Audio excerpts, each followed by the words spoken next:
Come on, Rockfin. Just waiting on you. I'm waiting on you, Rockfin. Any day now. Download the Domino's app today and What in the world? What was that?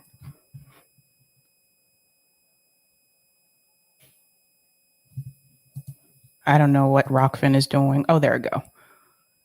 All right, cool.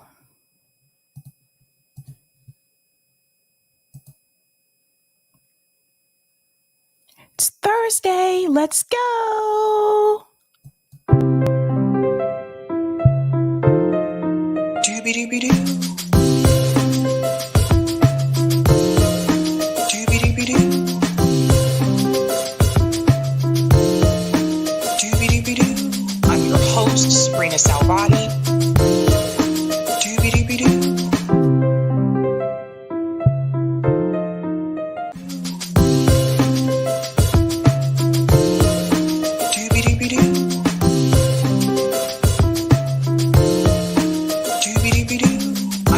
Sabrina Salvati. Doobie-doobie-doo.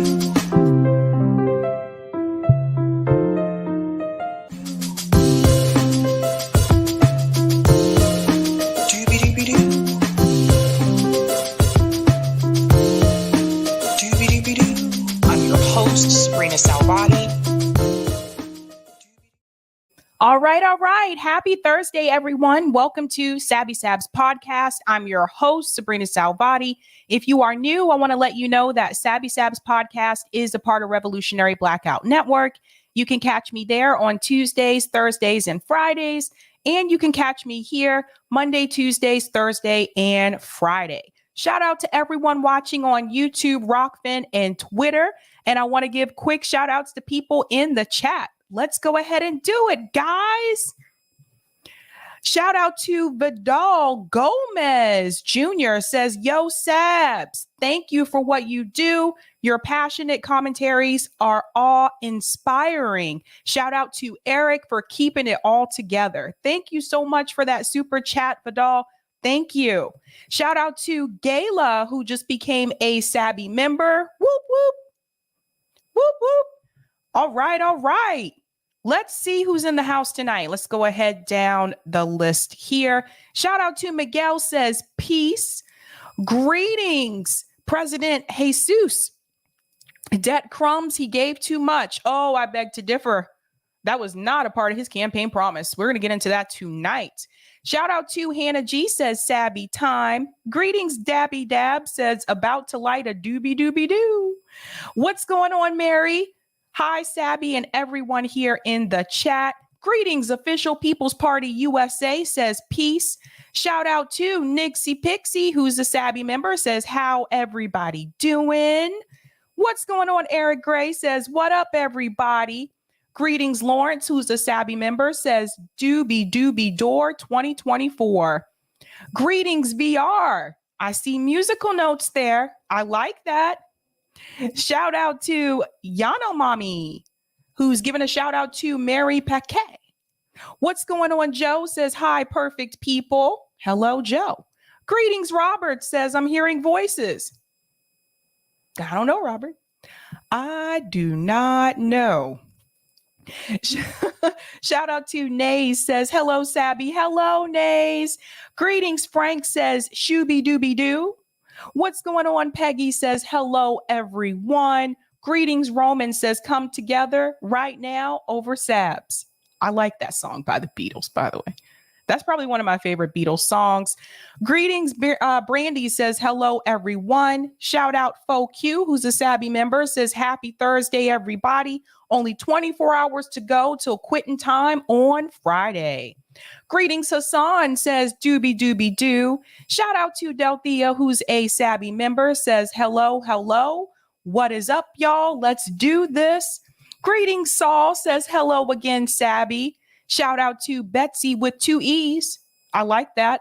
Happy Thursday, Sabby and Sabby family. Sabby, did you know there are Green Party candidates who will be on the ballot in Massachusetts this November? I heard. Thank you for reminding me about that. What's going on, Rodrigo? This $10 grand everyone gleeful about will drive inflation all the way up. In a year, everyone will be in even more pain. Oh, Rodrigo, I'm thinking you are being sarcastic there, maybe. Shout out to Sebastian, says, hey, y'all. Greetings, Eric T. Red, who's a Sabby member, says, hi there, all lefty friends. What's going on, Mr. X, says, hello, all. Shout out to Lewis. Hello, hello. Hello, hello to you too. Hello. I'm not going to start it. Is it me you're looking for? I did it. Shout out to Where Pilgrim, says, hey, everybody. Greetings, Ilhanner, says, hi, Sabby. Hit that like button, guys. That helps me out with the algorithm. Shout out to Geraldo Diaz, says, peace from South LA. Oh, we are going to talk about LA tonight. Stay tuned for that one. Woo-hoo-hoo-hoo. Shout out to KDK7, Emma Vigeland, queen of the shit libs, I'm assuming that is. What's going on? Red Raccoon says, hello, everybody. Shout out to Natalie, says, hello, everyone. Greeting Paul Bott, says, hi. What's going on? Anthony, who's a Sabby member, says Supreme Court is going to crush that 10K and all future debt forgiveness.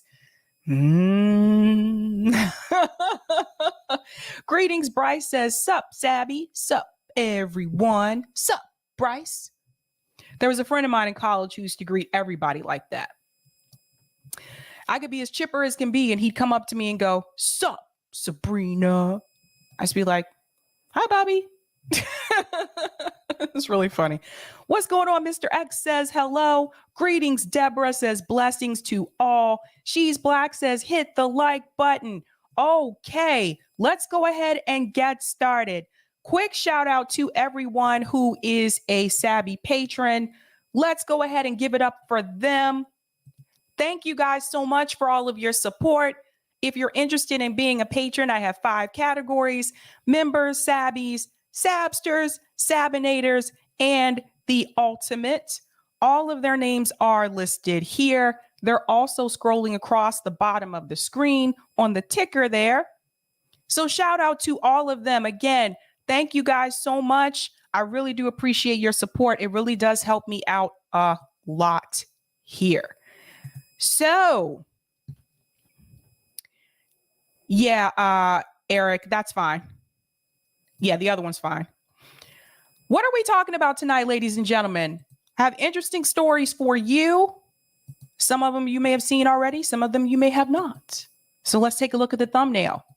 Tonight, I'm discussing Emma Vigeland and Jamaal Bowman vent. What are they not happy about? Could it have something to do with a certain progressive losing their seat? We are going to get into that. I'm also going to discuss Joe Biden debt crumbs. Yes, I'm going to go pretty deep into this student loan debt forgiveness. There's some things I got to tell you that you may not have heard. So we're going to get into that. I'm also going to discuss cop resigns. What did he do to make him resign? That story came out yesterday. And we're also going to discuss LA housing fix. But is it really a permanent fix? We're going to get into that. We're actually going to open up with that story. Now, you guys know I've been talking about the homelessness crisis multiple times on this show. It is a problem in cities across the country, but in particular, Los Angeles has a large homeless population. There are tent communities, from what I understand, almost under every bridge in Los Angeles after talking to CJ. Some people have decided to find a way to temporarily fix that problem. And those people happen to be, believe it or not, hotel owners. Now, I want to give a quick shout out here to Case Study QB for this clip, always doing the damn thing. Now, he clipped this where it says at Unite Here 11, fighting for a law for vacant hotel rooms to be offered to the unhoused. Now, is this something that can be done? Absolutely. There are pros and cons to go along with this. My biggest concern with this is that it's just a Band-Aid on a huge problem. that needs to be fixed and needs to be addressed. And that is the fact that we need to find permanent housing for everyone. We need to guarantee housing for everyone. And so while I'm glad that this is being considered, this does not go far enough. It's just a temporary Band-Aid on a much complicated issue. So let's go ahead and get into this story here. In Los Angeles County, more than 60,000 people are homeless on the average night. And more than 20,000 hotel rooms lie empty on the average night. See where this might be going? It's insane. It isn't going to solve the problem. We think this is one part of the solution. By no means do we think this solves the homelessness crisis. But do hotels have a role to play? Of course they do. So the union he leads, which reps hotel workers, gathered enough signatures and Angelenos will vote on a bill that would force every hotel in town to report vacancies at 2 p.m. every day, then welcome homeless people into those vacant rooms. I'm just going to jump in here for just a second. So that is actually going to create more work for employees that work at those hotels. Just got to add that in there because that is going to happen if they're going to have to report that every day at 2 p.m. Now, I'm all for finding a place for people to live, but I think we need to look at more long-term permanent solutions and not just temporary solutions, because putting homeless people into hotels, that is not a long-term permanent solution. It is not a long-term strategy. What we should be doing is that we should be building more houses. And there's already a state that's doing this, and that state is Mississippi. They decided in order to solve their homeless problem, they're just going to build more houses. Makes sense, doesn't it? It's not rocket science. That's all we really need to do. And there's also cities that have a lot of vacant housing that nobody is living in, which people can be put there as well. But my fear is that they think that the hotel owners really need to step up here and need to take care of this problem, when in reality, it's a bigger issue that we're dealing with in the United States. And that's the fact that we do not guarantee housing for everyone. So let's go back into this and let's see how this is going to go. Honestly, would you check into a hotel knowing that the chance of your neighbor to the left or right is a homeless individual? Manoj Patel voluntarily rents some rooms to homeless people who are vetted and paid for by a local church, but he's against this bill that would make that mandatory. We barely are surviving, number one. Number two, we have to think of the safety of our staff. And number three, we're not professionally or any otherwise equipped with any of the supporting mechanism that the homeless guest would require. What? Okay, there's a point here that he makes that I actually want to debunk here. And I know about this from personal experience because I know people who have gone through this. This point right about here. Honestly, would you check into a hotel knowing that the chance of your neighbor to the left or right is a homeless individual? You already have homeless individuals living in hotels. How many of you knew that? I've known quite a number of people that have had to live in hotels, motels mainly, because they couldn't afford rent or they were evicted. And so they had a job where they were either like waiting tables, which is good for this. Actually, you're getting cash every night that you're waiting tables, and they were just paying for a motel room by the day. I've seen families have to move into motels because, again, they were evicted. So it was interesting to me that he made that statement because there already are people who are homeless that are living in motels. I'm kind of surprised to hear that coming from him, considering the fact that he works at a motel, especially Motel 6. If you think that everybody that comes in to get a room has a house, you'd be surprised. You'd be surprised. Not everyone that's homeless may look homeless per se, you know? He's also providing this idea that because someone is homeless, that they're not safe. And that's not necessarily the case with everyone. We have to get this notion out of our head that all homeless people are dangerous, or all homeless people are criminals. That's not true. I don't like those blanket statements there. And I will say that it's concerning to me if he's this afraid of homeless people. It really makes me wonder how he feels living in Los Angeles at all, because there are a lot of tent communities in Los Angeles. Let him go on, though. Manoj Patel voluntarily rents some rooms to homeless people who are vetted and paid for by a local church, but he's against this bill that would make that mandatory.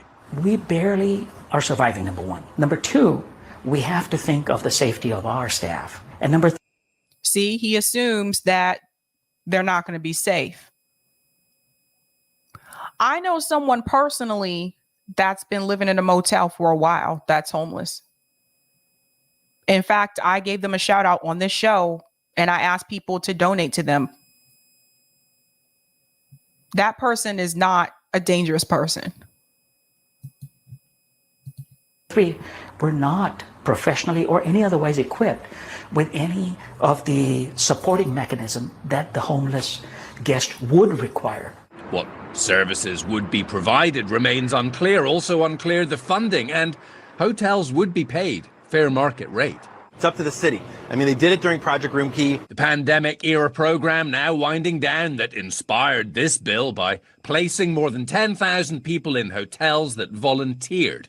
Sean Bigdelli among them. Well, first of all, it's a blessing. It's a great room. The technology is not up to par, but what technologies do you have in a tent? This bill would also force developers to replace housing demolished to make way for new hotels, and hotel permits would be introduced, as well as making every hotel from a Super 8 to the Biltmore accept homeless people as guests. I don't think that's a good idea. Why not? Maybe for some, but there's a lot of people with untreated mental health, and some people do some damage to these poor buildings, man. This happened in Manoj Patel's motel. And she marked all walls, curtains she burnt. Thank God there was no fire. Even marked the ceiling. Opponents of But then I would argue in reference to mental health, if we had Medicare for all, then people could get mental health services that they need. People could have more options. Like, people would be able to access those services. If you don't have health insurance, or your health insurance doesn't cover mental health, which some of the health insurance plans don't, how are you going to take advantage of that, right? So again, this is when I tell people all of these issues are connected. The homelessness issue is also connected to the healthcare issue. We need to have those programs in place. We need to have mental health services for everybody in this country. We need to have rehabilitation services for everyone in this country, so that people who are on drugs are able to go to those programs that can help them get off of those drugs. That's the thing too. Because a lot of people come to me and they say, well, most of the homeless people are on drugs. Okay, well, I've talked to homeless people, and some of the ones that I've spoken to have said, if they would have gotten some help, maybe they wouldn't be in that situation. But how are you going to get that help if you can't afford it? Or number two, if you don't have insurance that's actually going to pay for it to cover it. Let's go back in. Housing the homeless in hotels fear this, and fear tourists could be put off from even coming to LA. I wouldn't want my kids around people that I'm not sure about. I wouldn't want to be in an elevator with somebody who's clearly having a mental break. The idea that you can intermingle homeless folks with paying normal guests, it just doesn't work out. We don't want to head backwards into the segregated South, but that's kind of the language that they're talking about. There's a certain class of people, less than humans, animals they almost describe them as, to be honest with you. They don't seem to understand who the unhoused are. We're talking again about seniors, students, working people. That's who the voucher program would benefit the most. So again, he said that they don't understand who the unhoused people are. And I would say that as well. I mean, look, A lot of people have been evicted the past 2 years. I've seen it. There were also a lot of people evicted during the '08 housing crisis. Were all of those people on drugs? Something has to change. But I also don't like this rhetoric that he has here about going back to the segregated South and a paying person versus a non-paying. Listen to this. I don't know. This kind of comes across a little classist to me. Even mark the ceiling. Opponents of housing the homeless in hotels fear this and fear tourists could be put off from even coming to LA. I wouldn't want my kids around people that I'm not sure about. I wouldn't want to be in an elevator with somebody who's clearly having a mental break. The idea that you can intermingle homeless folks with paying normal guests. The idea that, thank you, Lewis, the idea that you can integrate homeless people with paying normal guests. He just basically told you that homeless people aren't normal.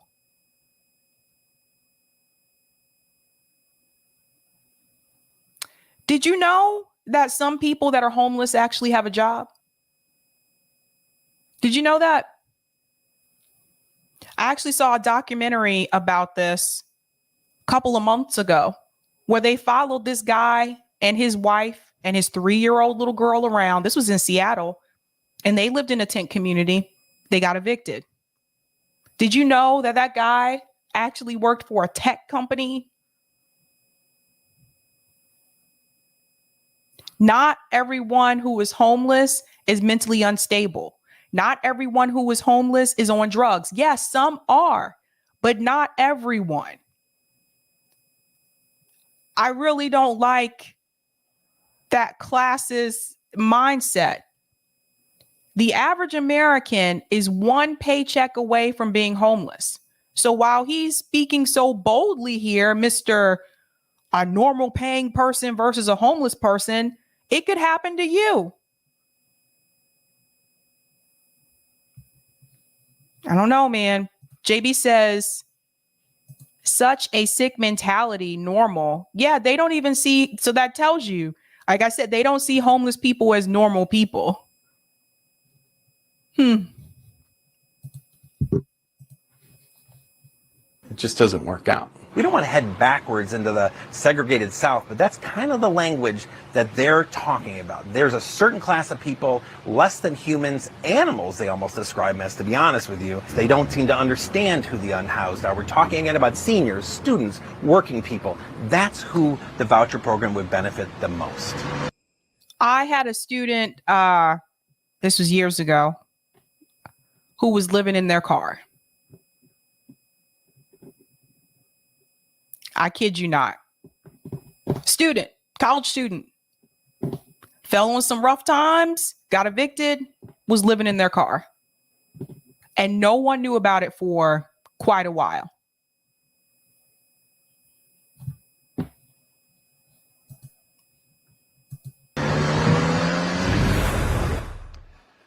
So, about 18 months until this is actually on a ballot, and expect plenty mudslinging between now and then. Some opponents have already told us that they think the union is pushing this bill just as a negotiating tactic for leverage. The union themselves tell us that is false. But the union says they want to hold the hotels accountable and make sure that the hotels play their part in tackling a problem that is, frankly, only getting worse.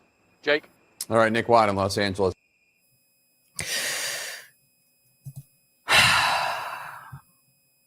So that will be on the ballot for those of you that live in California. FYI, that will be on the ballot. They're saying within like the next 18 months or so. And I just have to say that there's just no reason for it in this country. There's no reason that we should have this many homeless people in this country. There really isn't. It's really disgusting when you think about it. I'm gonna go to some of the comments really quick here. Latif said, we are retired military. It isn't unusual to have whole ass family in lodging for months while waiting for a more permanent solution. That's true. That is true. JB Fonts in the house says, if we had universal health care, we could help them. You see how it all ties in? Delthea says, I live in a neighborhood with a country club in it. I have never lived around so many unbalanced people in my life before. You got to see it. You got to see it.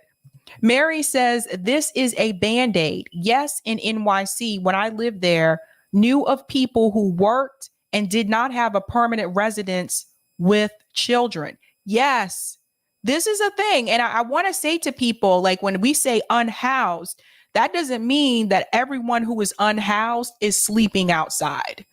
If you are pretty much sleeping in a motel, you have no residence, you have no home, no apartment, that's still considered unhoused. But thank you so much for saying that, Mary. Thank you for the super chat, Steve. It's a spectrum here, Sabby, from completely insane, naked zombie to fairly normal. They are everywhere. Oh, wow, Steve. Wow. Yeah, it's just something has to change. Something has to change in this country, you guys. For me, there's no excuse for it.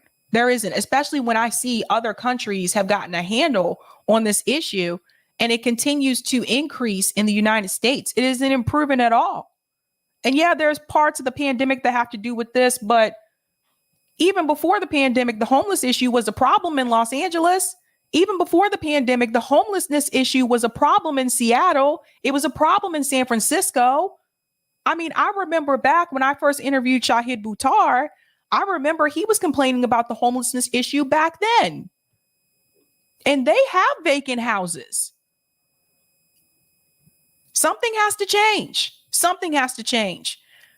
I am going to go ahead to our next story here. I don't know if you have heard this news or not, but Mondaire Jones has actually lost his seat in the House.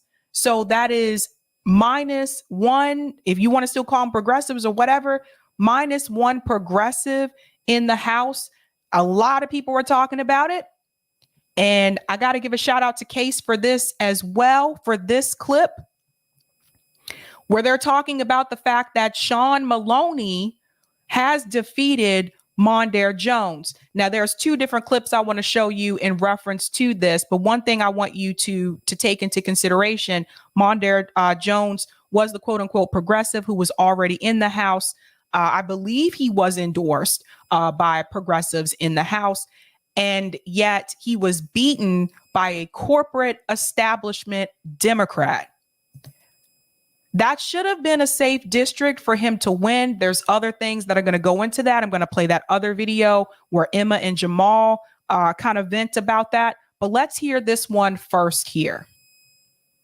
The chair of the DCCC, Democratic Congressman Sean Patrick Maloney of New York. Yesterday, he won easily his primary against a progressive challenger by 2-1. Congressman, congratulations on your win last night. Good to have you with us this morning. I want to ask you about the bigger picture for your party as the chair of the DCCC, but let's talk first about your race. You were challenged by a progressive in the district, backed by one of your colleagues, Congresswoman Alexandria Ocasio-Cortez. How did you win last night? Oh, well, we won by being a mainstream Democrat who gets things done, and that's what the voters want. They want people who do the work, and they showed up, and we won decisively. The chair of the DCCC, Democratic Congressman Sean Patrick Maloney of New York. Yesterday, he won easily his primary against a progressive challenger by 2-1. Congressman, congratulations on your win last night. Good to have you with us this morning. I want to ask you about the bigger picture for your party. Let me scoot out here for just a second just to make sure I got. Yeah. So he grabbed Mondaire Jones' seat. And I want you to look at the percentage here because he won by a lot. Of New York. Yesterday, he won easily his 66.5%.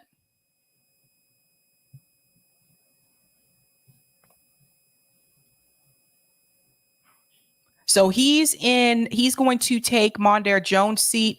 There's some redistricting that went on with this too, FYI, but that's a lot. That's a lot. primary against a progressive challenger by 2-1. Congressman, congratulations on your win last night. Good to have you with us this morning. I want to ask you about the bigger picture for your party as the chair of the DCCC, but let's talk first about your race. You were challenged by a progressive in the district, backed by one of your colleagues, Congresswoman Alexandria Ocasio-Cortez. How did you win last night? Oh, well, we won by being a mainstream Democrat who gets things done, and that's what the voters want.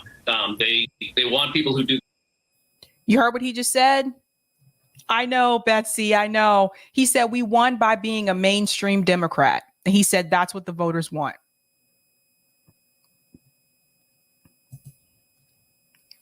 The work. And they showed up, and we won decisively. The chair of the D. So pay attention to that. Okay, so that's one. And now we're going to go into this conversation here with Emma and Jamaal Bowman, where they talk about what happened to Mondaire Jones, because, I don't know why it's doing that. They're going to talk about what happened to Mondaire Jones, because again, like I said, that's a seat lost. That's a progressive seat lost. So when people tell me you have to increase the number of progressives in the House, which I still don't think that's going to change anything. I've told you guys about that before. This is a seat that's lost. So let's hear what happened here. Let's go into this. So last night I was on TYT's election coverage and Jamaal Bowman came on, and he was actually pretty candid about the DCCC, Sean Patrick Maloney, the redistricting, and what it did to undercut progressive members of Congress in New York State. We talked about the New York 10 race, where right now it seems that Dan Goldman, the Levi Strauss heir, who poured millions of dollars into his own campaign, is going to prevail against leftist candidate Yulin New. Unfortunately, because the redistricting happened so close to the election, there was a lot of scrambling involved, and there were 3 progressives, including incumbent Mondaire Jones, in New York 10, in that district, because he was forced out of his old district by the DCCC chair. He could have chosen to run there. I wish he did, because I do think that Yulin would have won if that wasn't the case, but it also was a really difficult situation that he was put into. Okay, so let's talk about something for a minute. The scrambling part. Well, the Democratic Party, they're going to pull tricks. So she talks about these tricks of redistricting kind of late, and then you have to scramble. Like, they're going to try to do these things. Like, I had already heard about this weeks ago that they were planning to do this. So if you are planning on doing this system, you're still going to do the progressive through the Democratic Party way, you should already be prepared for every type of trick they are going to throw at you. That being said, I think what would have been fair is what Nomiki ended up doing in the end, dropping out when she was running against Kristen Gonzalez, because you had 2 progressives going against each other. These other progressives that were in the race, it actually would have made sense if one of them would have dropped out. But would he have still won? I don't know. Like, really, I'm going to show you the numbers in just a second, but let's go back in. And Jamaal Bowman sheds light on that, talking about the redistricting process in New York. Incredibly important. Jamaal, I'm in New York 10, and I voted for Yulin today, and it was a bit of a bittersweet moment, because I love her candidacy, but to vote not for Mondaire Jones, who was somebody who I was supportive of, back when I was with TYT, and who's somebody who I believe is a strong progressive, that was something that, was hard for me to do, but it was a strategic choice. And I'm just curious about your take generally about the redistricting process, how that was so difficult for you and to navigate in your race, and how it kind of edged out some progressive voices and made a mess of things. made things difficult, frankly, for a lot of progressive candidates in the state. It was interesting to me that she said she considered him to be very progressive because Mondaire Jones donated to Shontel Brown. Let's remember, because he tried to play by the Democratic Party playbook. He donated to Shontel Brown instead of donating to Nina Turner. He was one of that group that decided not to endorse Nina Turner, but he donated to her opponent. That speaks even more volumes. So he tried to play the Democrat Party playbook, and he still lost in the end. At the end of the day, was it worth it? Was it really worth it? Because if this is how you were going to go out, you should have went out with a bang. Should have just sank that ship all the way down to the bottom of the ocean. That's how I see it. Was it really worth it? So let's hear what Jamaal Bowman has to say about this. Yeah, we completely screwed that up. I mean, we as Democrats, to have a supermajority in the state legislature, to have control of the House of Representatives, and to botch that up the way we did, all because, in my opinion, I think we got greedy with the way we drew the lines, and that greed led to the lines being thrown out by Democratic appointed judges, maybe small d Democrat by name, but not like corporate promo Democrats, but they were. Did you hear what Jamaal Bowman just said? He said that the Democratic Party, that he said we screwed it up. Not anybody else, but the Democratic Party screwed it up. Democrats. To have that happen the way it happened was just a travesty. And to have Mondaire, what happened to Mondaire and him having to run in New York 10 was also, it's heartbreaking for me personally. Mondaire is an incredible member of Congress. He's brilliant as a person and in his role as a member of Congress. And he needs to be coming back to Congress. And it's unfortunate that he had to run in a seat, for a seat that's not in his district. And obviously that hurt him. And the way Sean, handled that from the beginning, I mean, he looked at the map for like 20 minutes and was like, I'm running in 17. And that was crazy to me. And then Mondaire had a decision to make. And, it's easy for us to say run against Sean, but, Sean's the DCCC chair and has all the money and power and support in the world. And then on the other side, you got running against me. And it's something I know he didn't want to do. And obviously I didn't want him to do, because I would have hated to have to run against, my brother and someone who's another progressive and who's great in Congress. So it's just, we screwed that up, and we need to figure out how to make it right as a party. And again, it's another example of how the party stumbles over itself to figure out how to be a real big tent party and really represent everyone instead of using progressives as proxy weapons to other progressives. There's that phrase, big tent party, again. I've been hearing that a lot recently in reference to the Democratic Party. I don't know if you guys have been paying attention to that. This whole big tent, this idea where they just put all these different types of Democrats up under a tent, following the Democratic Party line, where the progressives were supposed to unite together and supposed to push back against those establishment corporate Democrats in Congress. And they have told the line all the way. I'm going to show you something about that when we get to the story about student loan debt. But Jamaal Bowman is telling you that they screwed it up. Nobody else. Now, instead of gaining another progressive in Congress, you just lost one. And that seat went to a corporate Democrat. And all this time where they could have used their leverage to hold bills up in Congress or to pass bills to force the vote. What are you going to do now? What are you going to do? Now it's going to be excused. We don't have enough people. We don't have enough progressives. But when you had it, you still didn't do it. Now you're down one. Ilhan Omar squeaked by her primary. She won, but not like she had won before. So I got to do a quick. Yeah, so that was, I thought, a really a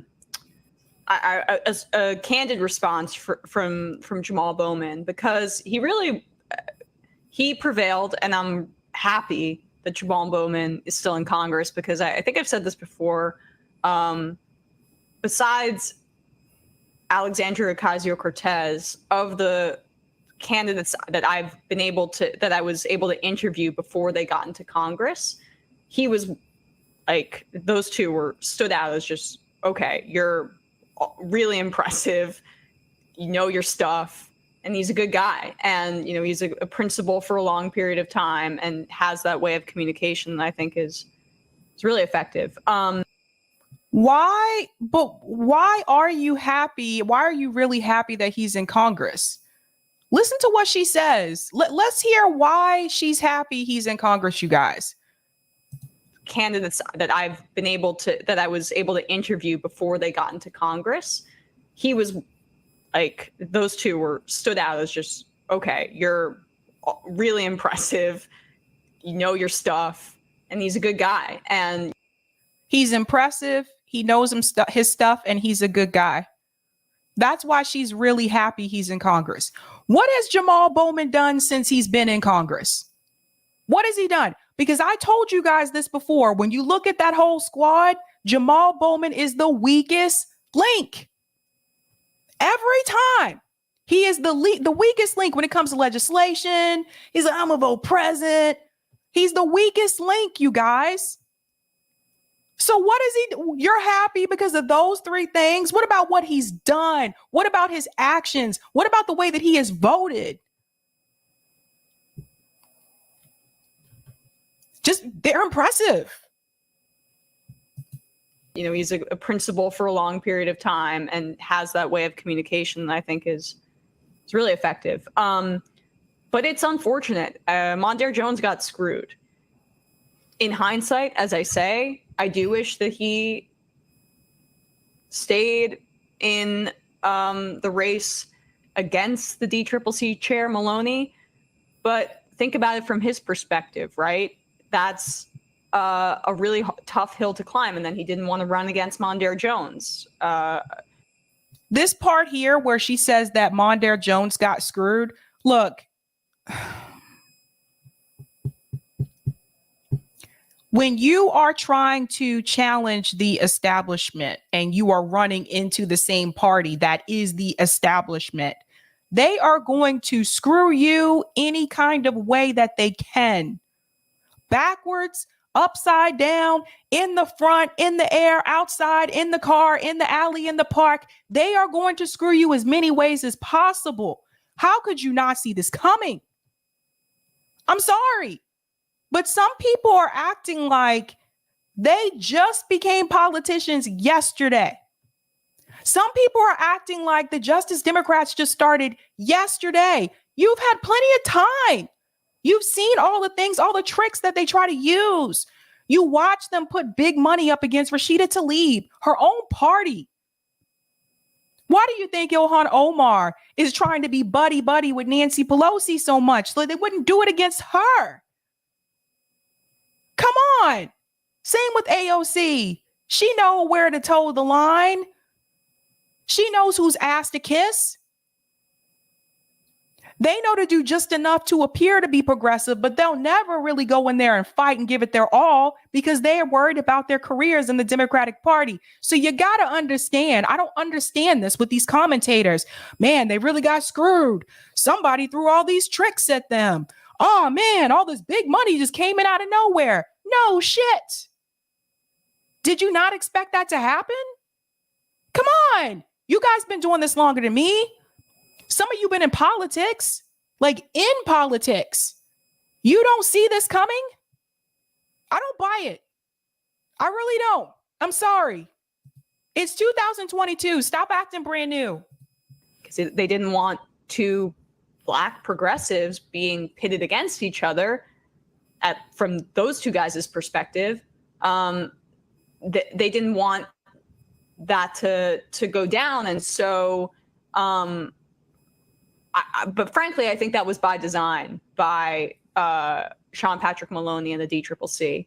They were happy for progressives to be pitted against each other. Go on. Right. Like anything, like any sort of maneuvering that ends up harming progressives, you have to at least suspect that it was intentional. And so, not even suspect, it's intentional. I think they're giving the Democratic Party a little too much credit.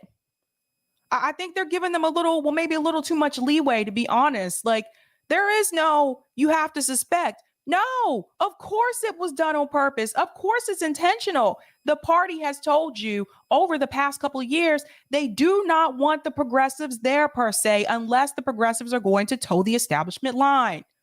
They don't want them there. They don't want them to push back against corporate donors. Of course it was intentional. Aye. It seems like that was pretty confirmed, at least from Jamaal Bowman's point of view there.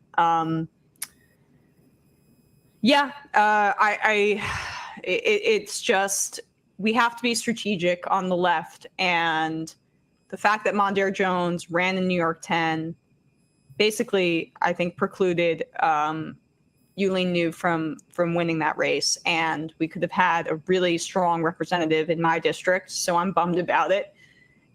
Particularly, she didn't take any real estate money, and right now rents are exploding in New York, and I would have loved to not have the Levi Strauss heir as my representative. I know, Brad, he's ours. He's the three of our, so it's going to be Dan Goldman.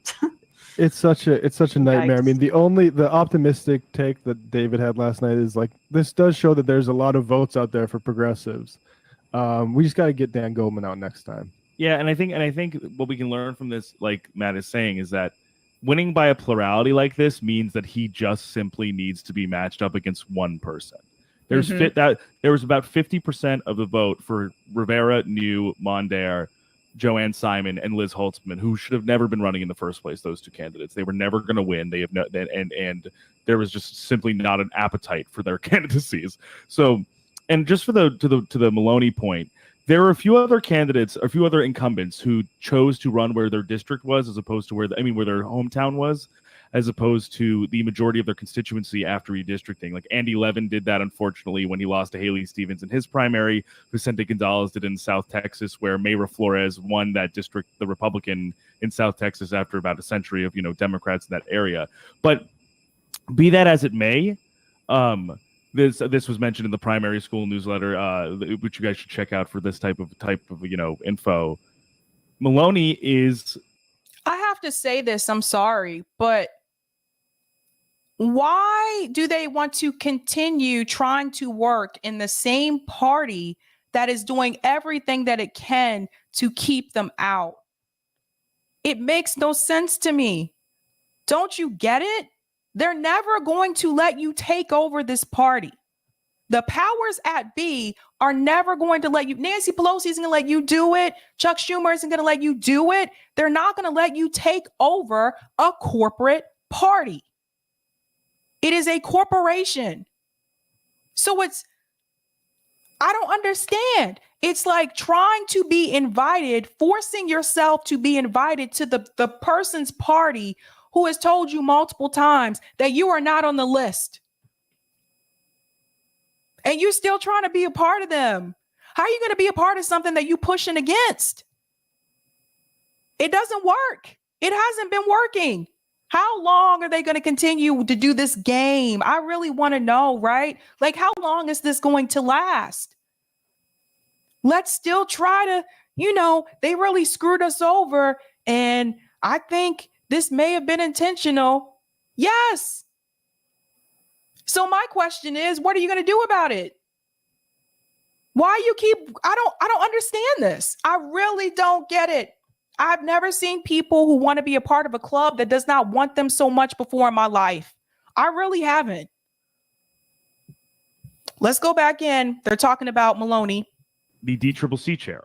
His job, his responsibility is to literally keep and elect more members of Congress. His choice to run in that district made it so that now, because of the shuffling, because of the redistricting, and because of his choices, Mondaire Jones will no longer be a congressperson. Like, that's And on him. That's because he wanted a slightly better chance at victory because the district is more favorable to Democrats. Exactly. That's why he did it. He wanted a purely selfish choice. Exactly. The brave leader of the Democratic caucus going into the midterms literally was like, I'd rather not embarrass myself potentially and sacrifice a member of our own, a young black gay progressive member of Congress. Also, it's shameful. Also, every Republican. He's not one of his own, though. See, this is the thing. I think this is where the confusion comes in a little bit. He's not one of his own. Mondaire Jones was a progressive that went in, that was supposed to push back against the establishment. And then you have the corporate Democrats. The corporate Democrats do not consider the progressive Democrats to be one of them. That's the problem. What do you mean? He kicked out one of his own? No.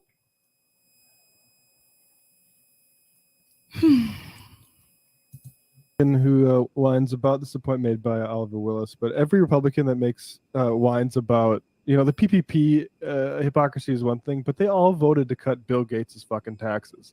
So spare me.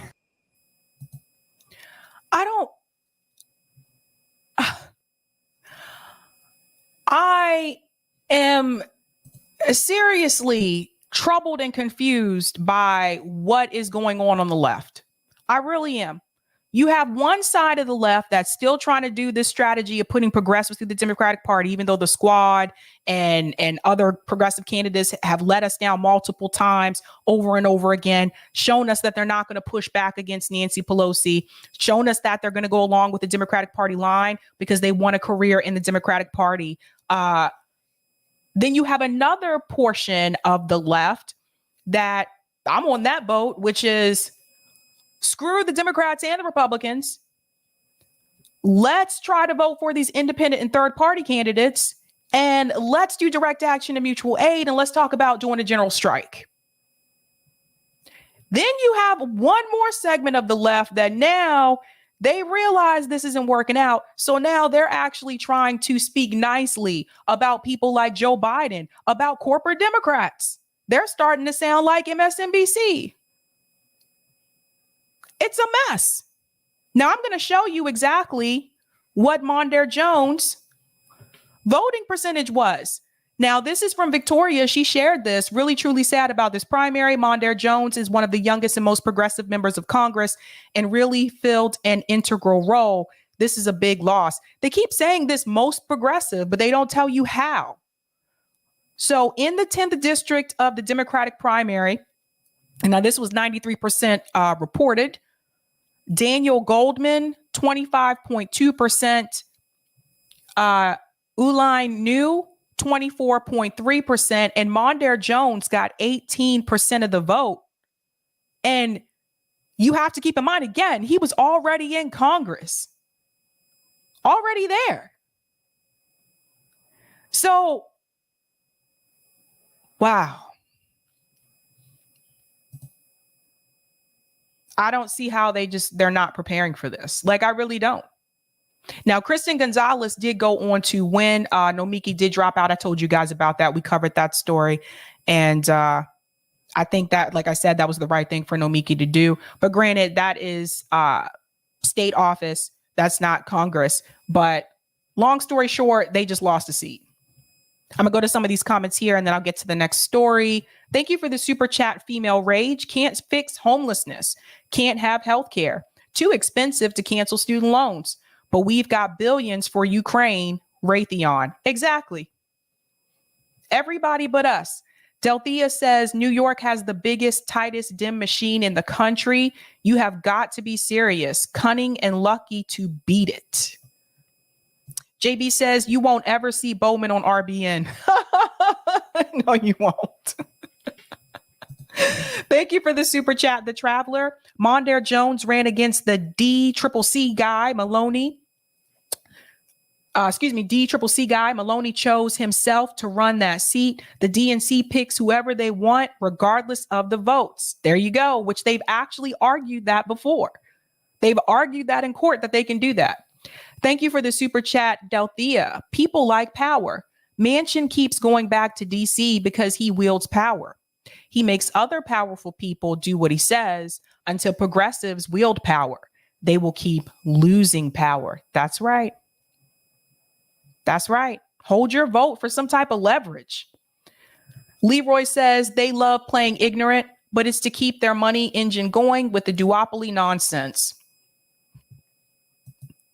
Thanks for the super sticker, Latif. Thank you for the super chat, Justin B. Love it. It's 2022. Stop acting like you're new. LOL. These people are insane and continuing to believe there is a path to success in the Democratic Party. So much proof it doesn't work. That's right. Thank you for the super chat, KDK7. Majority Report is permanently stuck in 2012 Democratic politics. Willful ignorance as far as I'm concerned. And thank you for this super chat, Justin. These good candidates could be on the ballot in the general election if they had run as a green or independent candidates. Voters deserve a choice. That's right. Thank you for the super chat, Buckeye Fan 05. Emma looked like a proud BFF when AOC beat Crowley. So much so that she hugged her at the 4:56 mark of the video I sent you on Twitter. Thank you so much for that, Buckeye Fan. Natalie, thank you for the super chat. How about a little public service versus lip service? JB says he got shellacked, straight mollywopped. Yeah, that's pretty bad. Thank you for the super chat, Nima. This is a big loss. Jones was the most progressive imperialist I've seen. Imperialist? Oh, man. I'm anti-war for those of you who are not aware, and anti-imperialist. I'll take that comment on Rockfin, and we'll get to the next story. Rockety rock rock. Thank you for the tip on Rockfin, Roger. California voters can propose a state ballot initiative as a state law or amend to their constitution to outlaw private equity from owning homes and residential apartments. That will stop the increase of rent stopping, increase in homeless population. Pass a BI for state minimum wage law that sets it to stay permanently above local rent rates, and for the third ballot initiative, build more homes. Thank you for this tip as well. Mondaire didn't want to challenge Sean, nor did he want to challenge Bowman, whose district his home got drawn into. So he ran in a district where people ain't know him. Where a progressive assemblywoman, Ulai knew, one of the many pushing for Cuomo impeachment who lost too, ran her bestie, New York State Senator Alessandria Bigagi, who had successfully primaried one of the Cuomo Dems in 2018, is who ran and lost against Sean. Thank you for that, Roger. And thank you for this tip as well. Jones had a lot of support from the New York State Senate Dems and Westchester County Dems, where Jones lives, who said they would have gotten behind him if he ran against Sean. Sabby, there actually was something Bowman has done for workers. Now, you know I'm a sucker for worker cooperatives, right? So this is what he's done by putting this into the CHIPS Act. Worker ownership development centers and associations are named as allowable partners in regional technology and innovation strategies through the Regional Technology and Innovation Hub program. Education and training on worker ownership practices can be provided to manufacturing companies through the Holdings Manufacturing Extension Partnership. And worker ownership development centers and associations are named as allowable partners in strategies to facilitate clean energy products, processes, and services through the Regional Clean Energy Innovation Program, U.S. Federation Worker Co-ops pushed for. Thank you for that, Roger. That's nice, but he's also a Zionist. He's also okay with war, it seems, and imperialism, and he's been voting terribly when it comes to legislation in Congress. That's my problem with Bowman. So let's go ahead and get into this next story. I'm not sure if you guys have heard about this, but yes, this did happen. A police officer did pull a firearm on to a pregnant Black woman. She has finally spoken out. We're going to get to hear from her. I do want to warn you, prepare yourself for this. I have a little bit to show here, and then I'm going to show you exactly what she has come out and said since this incident has taken place. So brace yourself for this one.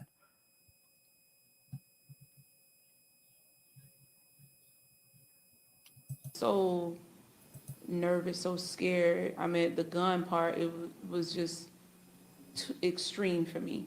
Ebony Washington of Jacksonville is a mom of 3 and 4 months pregnant. She was going 72 miles per hour in a 55-mile-per-hour zone in Bradford County when a deputy turned on his lights and sirens. She kept driving until she gets to a convenience store. Body camera video shows the deputy pulled his gun on the van immediately. Washington got out of the car with her hands raised, and she explains why she did not stop immediately. I'm in the middle of nowhere. My husband tell me not. Ebony told her daughter to record video from inside of the car as she feared what would have happened getting out of the car. The deputy handcuffed her. Washington's husband says he felt like she was treated unfairly. She was treated as though she was a terrorist, you know, for simply not pulling over within the time frame the officer believed that she should have pulled over. First Coast News interviewed Bradford County Sheriff Gordon Smith, who says he would have wanted his wife to do exactly what Washington did. She explains to him that, you know, she's flashing lights to get to a lit area. Okay, well, that's what I want my wife to do. That's what I want my daughter to do. That's what I want my neighbor to do if you feel unsafe. Ebony says the fear she felt is a feeling others share too. Every African American male or female is not bad. There are good people. We are good people. While the sheriff said she did the right thing, Washington is still shaken up. None of this would have happened had I,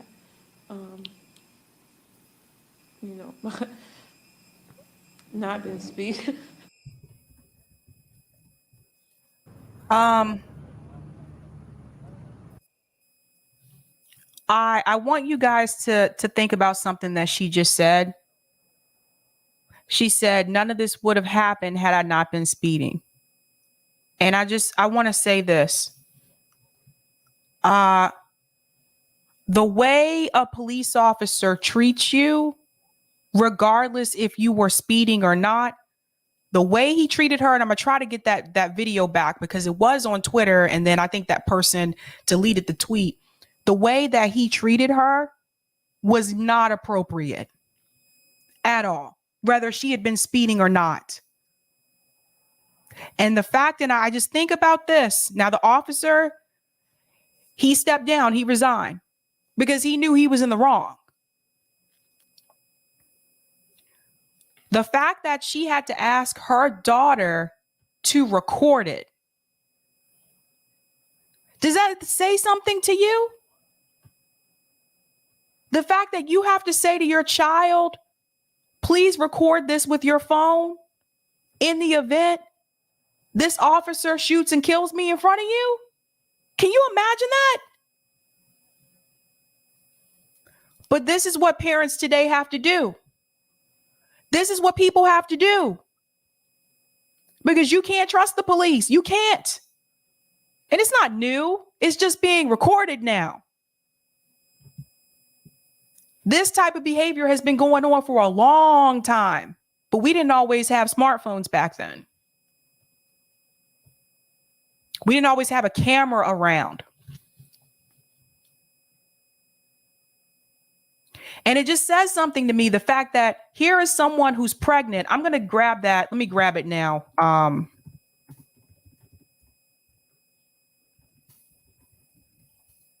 They took it off of the person who posted it on Twitter took it off. Hold on.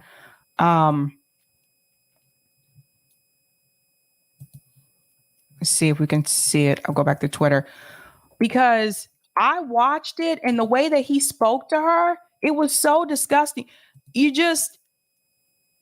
What you have to understand what she's telling you in this video. The fact that immediately he went for his gun. And you know why he did that? Because they're still trained to see Black people as a threat. That's why. Very sad. Now you tell me, what is a pregnant woman, and she's visibly pregnant, how is she going to take you down?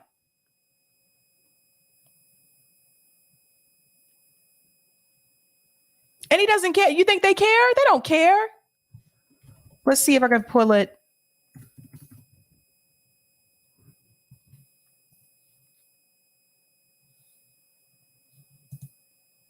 Because they may have, I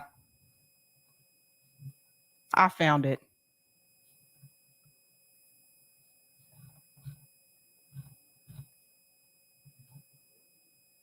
Yeah, I found it. All right, Eric, I'm going to hand it to you so you can, if you can pull it up on the thing. Apparently it's on TikTok too. I think that's the same one. Let's see.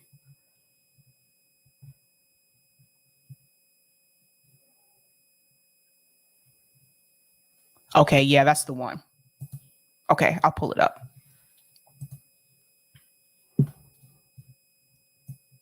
Okay, here we go. Now you can see, I want you to see this. You don't know how. Yeah, awesome. All right. Yes, 17-year-old. Okay. And my 1-year-old. Cool. She was just, I've never been pulled over before. You don't know how a traffic stop works? You don't know that a vehicle's behind you with lights and sirens for a mile. You're not going to move over? Are you lying? Stop. I'm pregnant, sir. I'm 4 months pregnant. Okay. I was only not because it's dark out, and I have 3 kids with me. I'm pregnant, and I did not want them to feel uncomfortable. Cool. That's why I put my hazard lights on. And then all that is shady. That's why I'm doing what I'm doing right now. I'm just telling you why. Cause I don't care about why. Just shut up. Yes, sir. About the why. Yes, sir. Don't care about the. Yeah, awesome. All right. You guys heard that? You heard that? See, this is exactly why. This is the kind of stuff that happens. Listen to this. Yeah, awesome. All right. Notice, if you notice, she wasn't raising her voice at him. She was calm. She was polite, and he was nasty. My 1-year-old. Cool. She was just, I've never been pulled over before. You don't know how a traffic stop works? You don't know that a vehicle's behind you with lights and sirens for a mile. You're not going to move over? Are you lying? Stop. I'm pregnant, sir. I'm 4 months pregnant. Okay. I was only not because it's dark out, and I have 3 kids with me. I'm pregnant, and I did not want them to feel uncomfortable. Cool. That's why I put my hazard lights on. And then all that is shady. That's why I'm doing what I'm doing right now. I'm just telling you why. Cause I don't care about why. Just shut up. Yes, sir. About the why. Yes, sir. Don't care about the. Yeah, You hear that?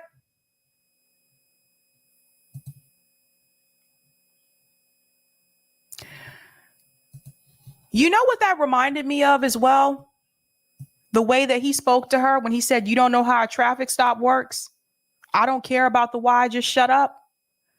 It reminds me of some of the teachers when I was doing my observations. When I was in grad school, I had to go to different schools and do observations in the classroom. When I was doing my observations, it reminded me of the way that some of the white teachers spoke to the Black kids in these schools in Boston.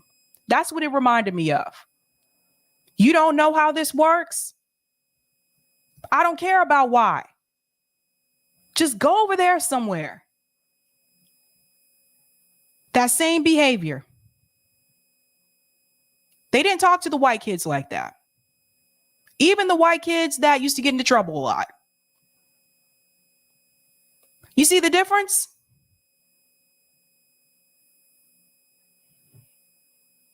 That was uncalled for. She wasn't a threat. Pregnant woman. And again, the officer has resigned. And I don't think he would have resigned unless he knew he did something wrong. So you see, again, there's a dash cam. See the dash cam? There's body cameras that they have. Those were all a part of police reform. How's that working out? This is why I continue to tell you, you cannot reform this. You can't. They don't care that the dash cams are on. They don't care that they have body cameras on. Oh, by the way, they turn them off sometimes. They don't care. They're still going to do what they want to do because there's no end to qualified immunity, because they know they have a police union that's going to back them, because they know at the end of the day, the other officers at their police station are also going to have their back. Most of the time,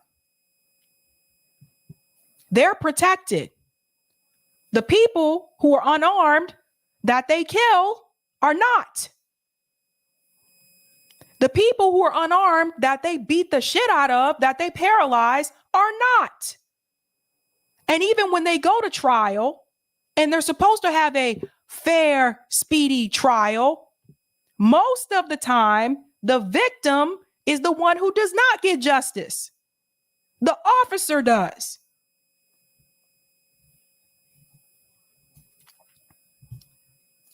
I'm tired. I'm tired of this. I'm tired of these videos. And I got to tell you something. When the George Floyd incident happened, I noticed a lot of people, it was everywhere, right? Like left independent media, everybody was talking about it. But you know what I noticed after that? I noticed those channels were not talking about the police brutality incidents that happened after George Floyd. They only talked about the one that was trending live, media, that was trending on mainstream media. I noticed they didn't talk about the others. I did. Revolutionary Blackout Network, we talk about it. I think it is important for you to pay attention to that, because I want you to understand that police brutality is not a one-off. It's not something that happens once or twice a year. It happens every week, multiple times, and most of the stories you don't even hear about because mainstream media doesn't even publish it. So if you follow those channels, I want you to ask them, when you go into their live stream, ask them why they're not talking about this story.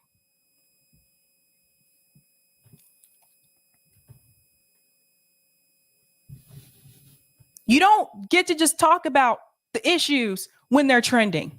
I'm sorry. I'm going to go to some of the comments, and then we're going to go to the student loan debt story. And that's actually going to lead us into the call-in segment tonight.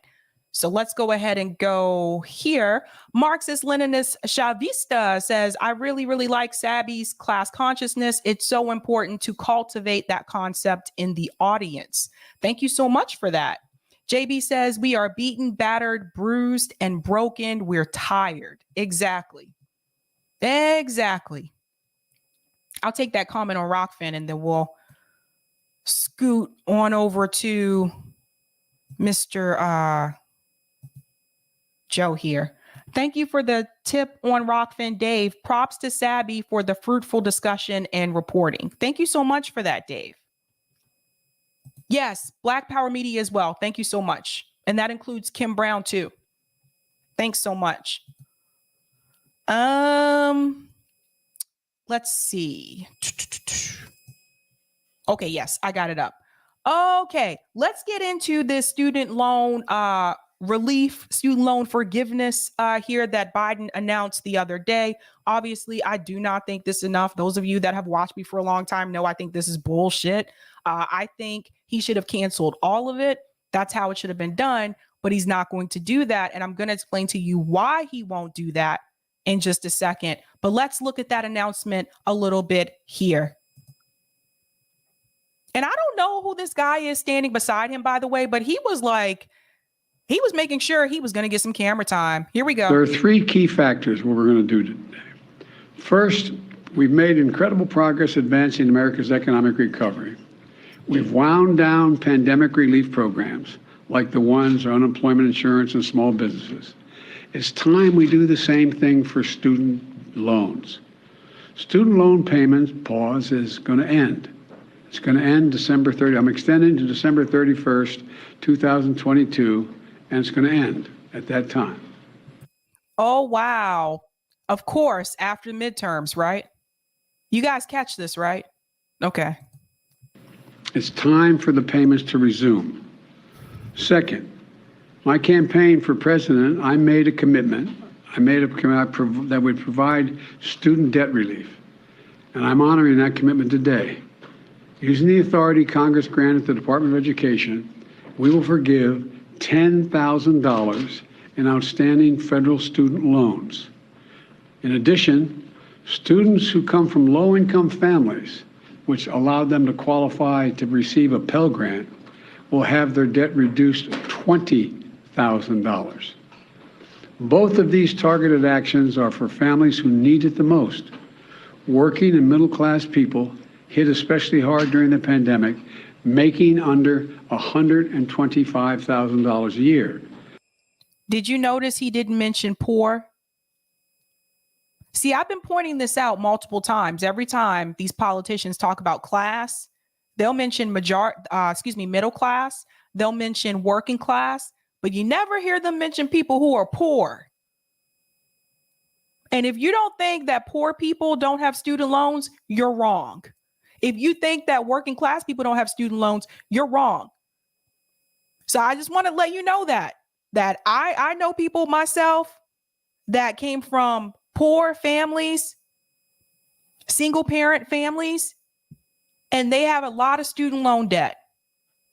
It's like they don't want to say that word. It's like, it's just, they don't care about poor people. Pay attention to that. You make more than that, you don't qualify. No high-income individual or high-income household on top of the 5%, in the top 5% of incomes, by the way, will benefit from this action, period. What's high income, though?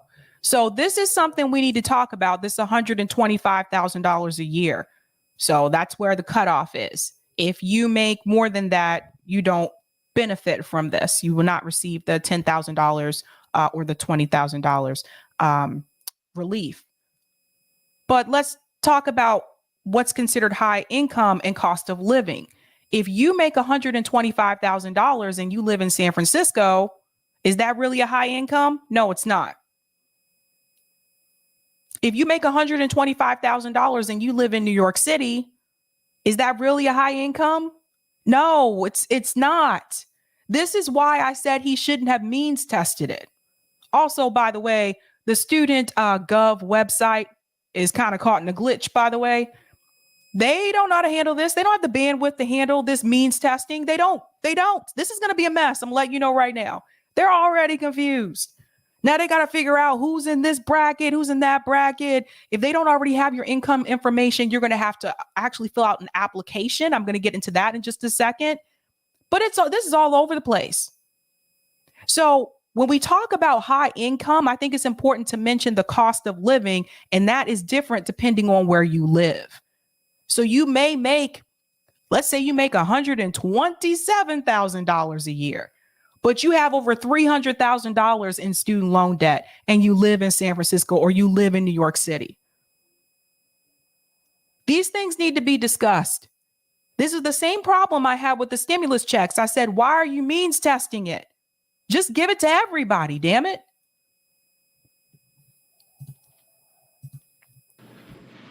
In fact, about 90% of the eligible beneficiaries make under $75,000 as family. Here's what that means. If you make under $125,000, you get $10,000 knocked off your student debt.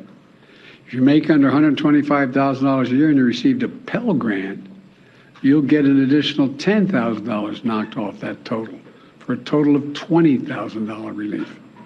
95% of the borrowers can benefit from these actions. That's 43 million people. Of the 43 million, over 60% are Pell Grant recipients. That's 27 million people who will get $20,000 in debt relief. Nearly 45% can have their student debt fully canceled. That's 20 million people who can start getting on with their lives. All this means people can finally crawl out from under that mountain of debt. Bruh, $10,000 is not a mountain of debt. Look, let me explain something here. $10,000 for most people does not even cover the interest. I'm serious. So he's actually pretending like here that this $10,000 is just going to clear out everyone. No, it won't. That's why I said this was crumbs. Now, I do understand Pell Grant recipients, they are coming from, that's needs-based. So they are coming from a family that is typically more like lower income. I get that. I totally get that. But the means testing to me is just, this is going to be a clusterfuck for the student gov site. Watch. This didn't make any sense to me. He should have canceled all of it, but he is not going to do that. And I'm going to tell you why. 2 reasons. Number 1, he is not going to cancel all of it because that would actually hinder recruitment for the military-industrial complex. The military-industrial complex, in reference to recruiting, they particularly target people who are in low-income Black and brown neighborhoods. They target those students. I know from experience. My dad was one of them. That's who they target. So if you cancel all the student loan debt, now the military office, same thing with free public college. They don't really have much to offer anymore to these kids in these low-income neighborhoods in reference to recruiting them to the military, and military recruitment is down. That's number 1. Number 2, he's not going to cancel all of it because the predatory student loan companies are in bed with DC. You have student loan companies like Sallie Mae, Navient, whatever their name wants to be tomorrow, because they switch names. They have people on the Hill to make sure that companies like them stay in business. And by the way, that's not something I'm just thinking. I know that for a fact because they said that to my face. That's right. At my job, 2 of their representatives said that to my face, to a whole classroom of students, by the way. That's why he won't cancel all of it. Because the military-industrial complex would have a field day. They would be pissed. How do you expect us to recruit now? Let's go back in a little bit. I have more to go over here. There's more. To get on top of their rent and their utilities. To finally think about buying a home or starting a family or starting a business.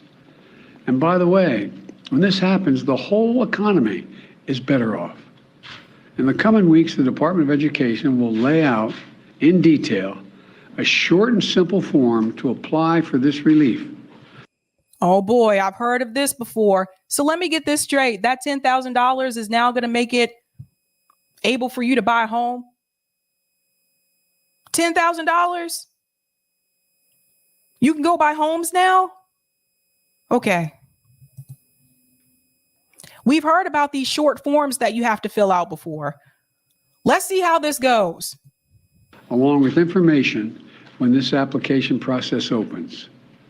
By resuming student loan payments at the same time as we provide targeted relief, we're taking an economically responsible course. As a consequence, about $50 billion a year will start coming back into the Treasury because of resumption of debt. Independent experts agree that these actions taken together will provide real benefits for families without meaningful effect on inflation. Let's be clear. I hear it all the time. How do we pay for it? We pay for it by what we've done. Last year, we cut the deficit by more than $350 billion. This year, we're on track to cut it by more than $1.7 trillion by the end of this fiscal year.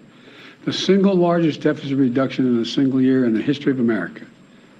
And the Inflation Reduction Act is going to cut it by another $300 billion over the next decade because Medicare will be paying less for prescription drugs, and over $1 trillion if you add it out for the next 2 decades. The point is this: there is plenty of deficit reduction to pay for the programs, cumulative deficit reduction to pay for the programs many times over. I will never apologize for helping Americans, working Americans, middle class.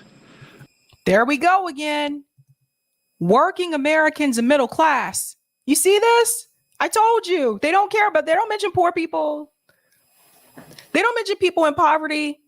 They don't want to say, oh, don't say that word. No, let's not go there. But is it really helping out those people? No. Here's something I want you to think about. A lot of people have been arguing about this over the past day or two. A lot of people have been arguing about it. I have some things I want to show you in reference to this that I think maybe some people have not spoken about. First of all, let's look at what it actually says here on the studentaid.gov website. I'm going straight to the source. The Biden-Harris administrative student debt relief plan explained. Let's go down to this portion here. The final extension of student loan repayment pause. So this is letting you know here that payments will resume again in 2023.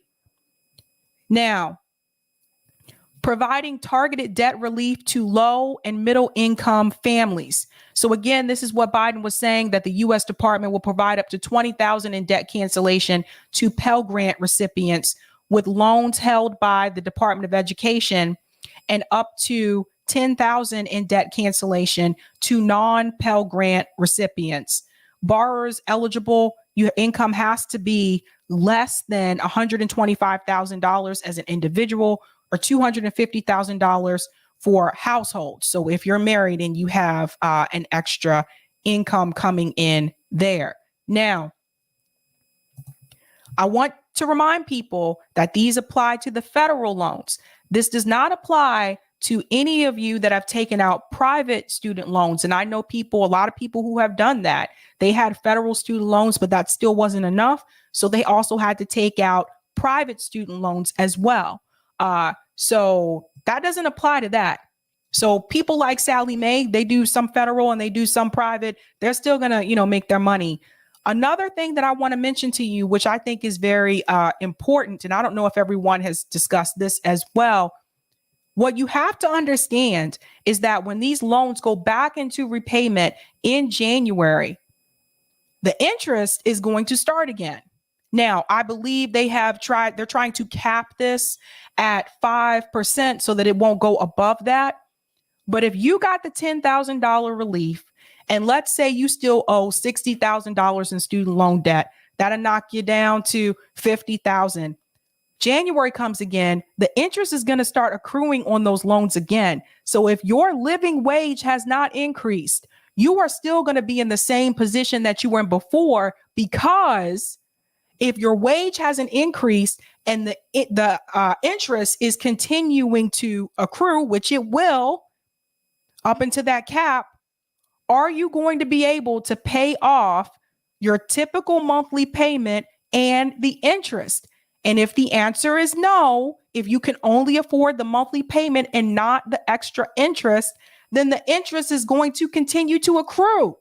You're still going to have a long time to pay off these debt. This is the problem. This is the problem. Do you guys hear what I'm saying here? If you have not received an increase in your living wage,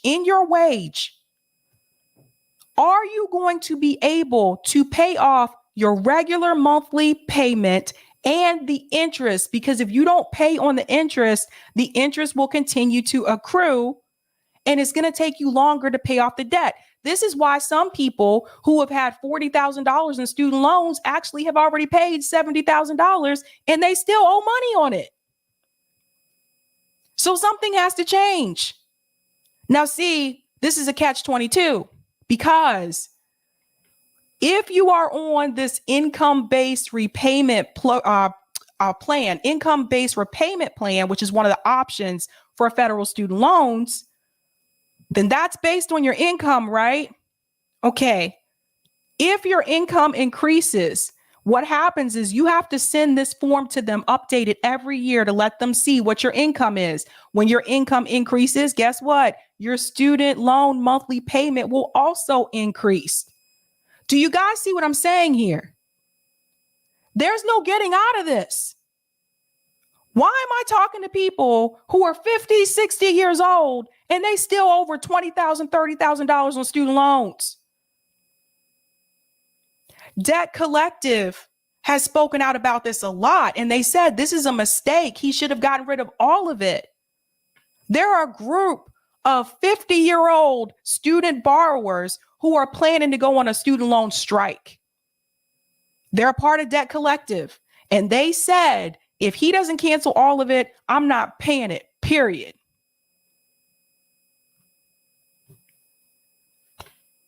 This is why I'm telling you guys again, this is a Band-Aid. So for people cheering this on, applause, applause, applause, applause for what? You're not getting ahead unless that $10,000 is going to knock out the rest of your college, your student loan debt. You are not getting ahead. Now, what's that, Lucretia? Yeah, I have about $17,000 in interest. See? And you notice he said, we got to start back paying on these loans. So that's going to start back in January. Yeah, he did it long enough just to get past the midterms, right? They are really playing us. They're really playing us. I want to remind you, they just sent another $3 billion to Ukraine. But when it comes to us, they want to give us crumbs. Fuck that. Now, let's go back in here because there's one portion here that I do want to draw your attention to as well. Let me go down here.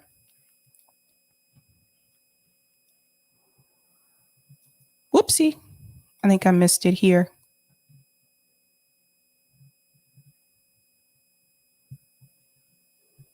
Here we go.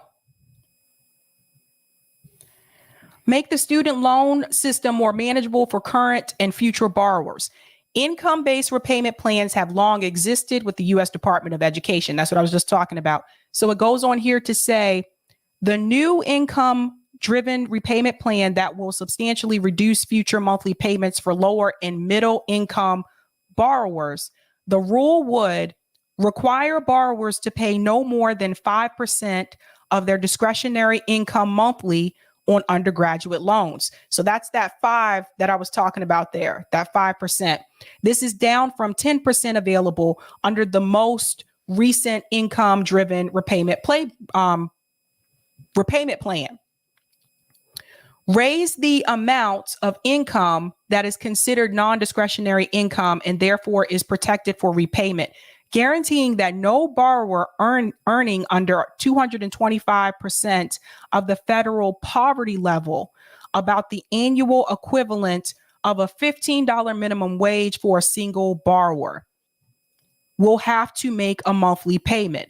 So again, basically, you have to be under poverty level.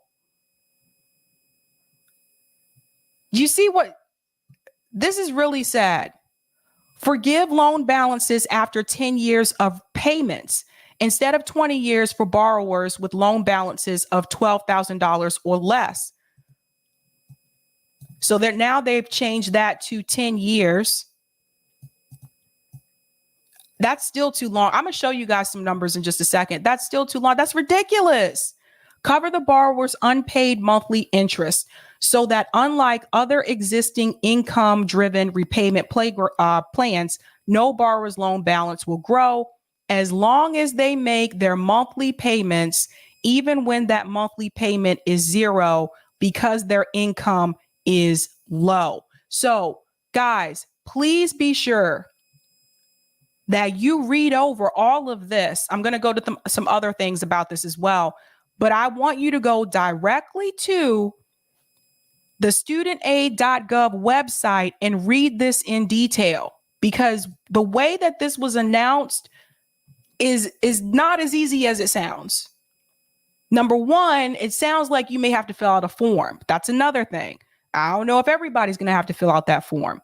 I think that is going to be very stressful for the studentaid.gov people. Like, I'm telling you, this is going to be a mess. I just know, having worked in higher ed, having dealt with financial aid, this is going to be a mess. I don't even know if they have the capacity to deal with it.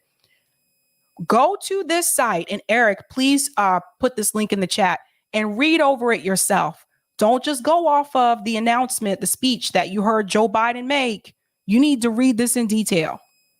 So please definitely check that out if this applies to you. Also, there's another thing, and hopefully this won't happen, but there's also the issue, the fact that the Supreme Court can jump in and stop all of this. Like I said, hopefully that does not happen. Now, am I glad that people are getting some relief? Yes. Do I think it's enough? Hell no. He should have canceled all of it. And I have another thing to talk about as well in reference to the student loan debt. One of the promises that Joe Biden made in reference to student loans was that he was going to forgive student loan debt for students that went to historically Black colleges. What happened to that? So you see, because once again, Black people are put at the bottom. What happened to that promise? You told all those kids in Atlanta, Morehouse, Spelman, you told them to come out and support you. You told them you would forgive student loan debt for HBCU students. You know that Black people have the most student loan debt, particularly Black women. And I want to show you something about that in just a second. We put it up here. Yes, case study clip this. You guys need to hear this, because I'm telling you, we knew that HBC thing was a lie. Yeah, I'm telling you, this is not enough. So let's hear this. And I have some other figures I'm going to show you. When you look at the adult here we go. These debt issues are not equally impacting folks. Black students, for example, have a much greater racial disparity in their payments. When you look at the adult population, Black adults carry on this debt burden longer than their white adult counterparts, according to data from the census. So that is why the NAACP, for example, is saying that perhaps this threshold should be raised to $50,000, and it would create some more economic parity on a broader scale. Yeah, they're unhappy with this. They said the plan cannot become the latest example of a policy that has left Black people, especially Black women, behind. These debt issues are not equally impacted. Even the NAACP is speaking out about it.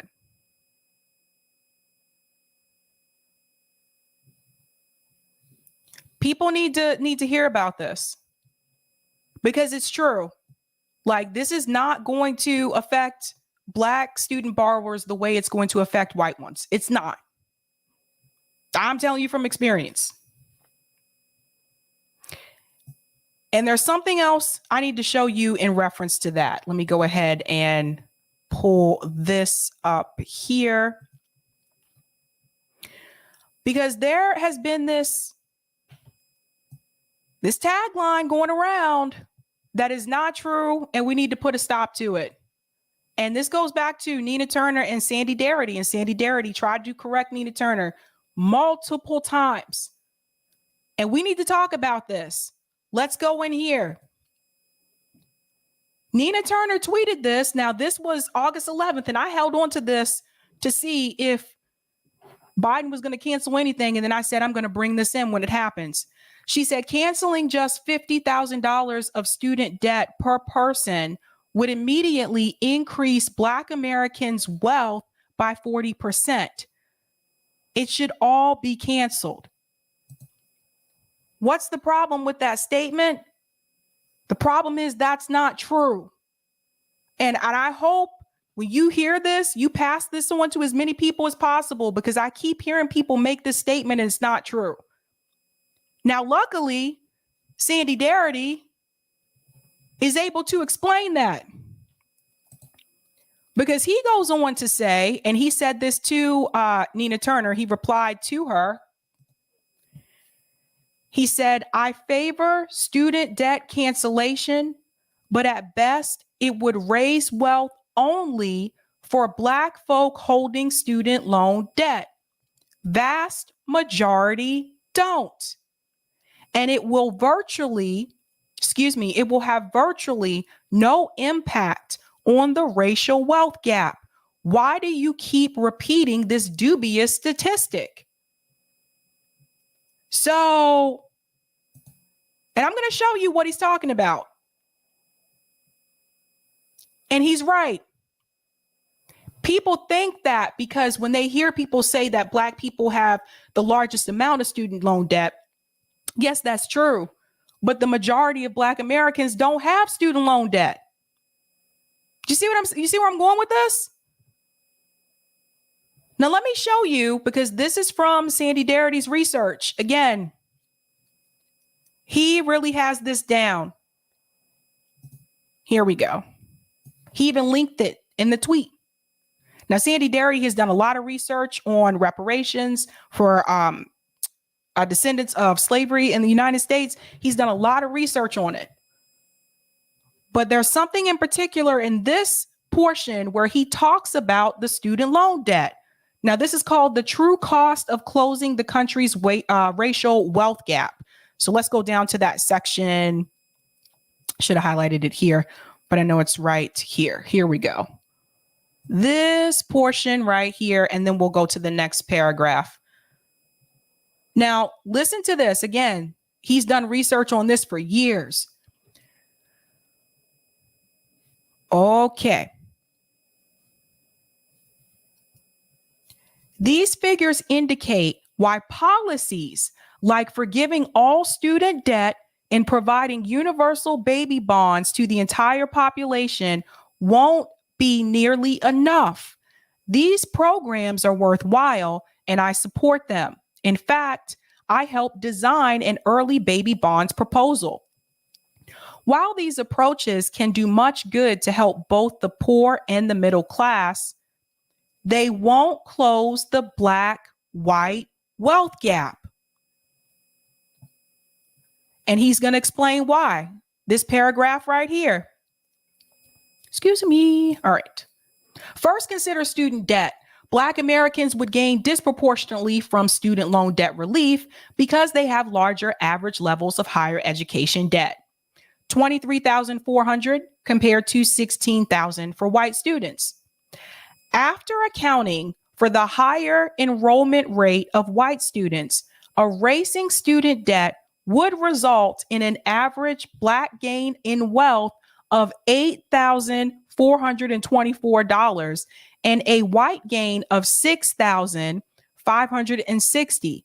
This translates into a reduction in the racial wealth gap of less than $1,900.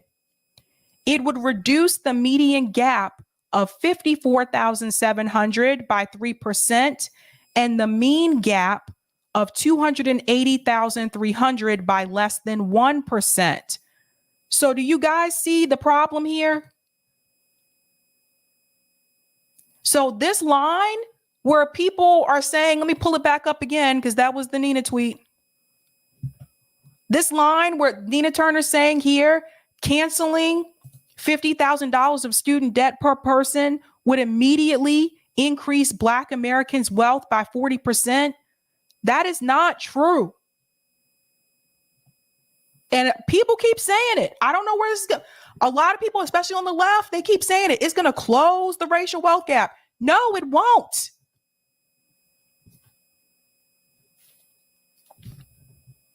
Pass that on to your friends too. Let them know the truth about that. Sandy Darity, you can look them up. Marianne Williamson is very well familiar with Sandy Darity. She talked to him about reparations before she ran for president because that was one of the plans she had as a part of her campaign. I know this because I interviewed her about that. So I wish people would stop that. There's a lot of people spreading that rumor and it's not true. And all they have to do is just talk to someone like him about it. Now, there's one more thing I do want to show you, and we're just going to have a little bit of fun. I think that's the last thing I have to show you. We're going to have a little bit of fun, a little classroom time, if we want to call it that. Because I want to show you what it looks like for someone, let's say today, trying to pay this off. Now, I'm going to share my screen here. Let's go have some fun, guys. We're going to look at what it looks like for someone, let's say they just graduated from college here in Boston, and we're going to look at their expenses, and we're going to see why it can be so difficult. Now, when I made this, I want you to keep in mind that this is a person who does the bare minimum. They pretty much get up in the morning, they go to work, and they come home. They're not going out every night. They're not spending a lot of money out on food. So this is the extreme. Take that in mind. This is someone who is trying their best to save money, to get out of debt. They just graduated from college. They got their first gig.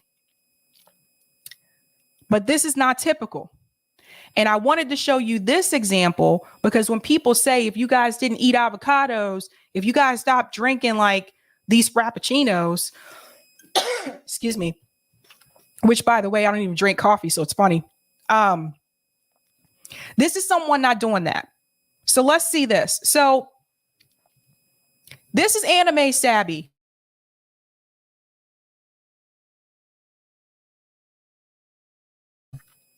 So this is Anime Sabby, and she just graduated from college in May. So let's find out a little bit about her. Meet Sabby. She just got a job offer making $55,000 a year in Boston.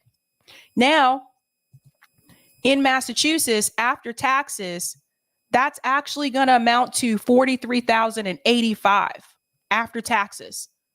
So $55K offer, it's going to end up being around $43,085 after taxes. Sabby is not high maintenance. Sabby is trying to be as minimalist as possible as she can. She has a 3-bedroom apartment and she has 2 roommates in Allston in Boston, which is where Boston University is, one of the cheaper neighborhoods to live in. So she's not trying to live beyond her means. 3-bedroom apartment, 2 roommates. These are her monthly costs. For rent, her share is $1,166. The 3-bedroom apartment costs $3,500 a month in total. That's actually a little bit on the cheaper end. Again, I'm trying to be generous here. For utilities, Sabby's share is $175 a month, $350 total for the apartment. So her roommates will pick up the other portion. Internet, Sabby's portion is $52 a month. Total is $155 for the entire apartment. That's actually not bad. I've actually had to pay more than that before. Cable expenses, $0. You know why? Because Sabby, like a lot of the Gen Z kids, Sabby don't have cable.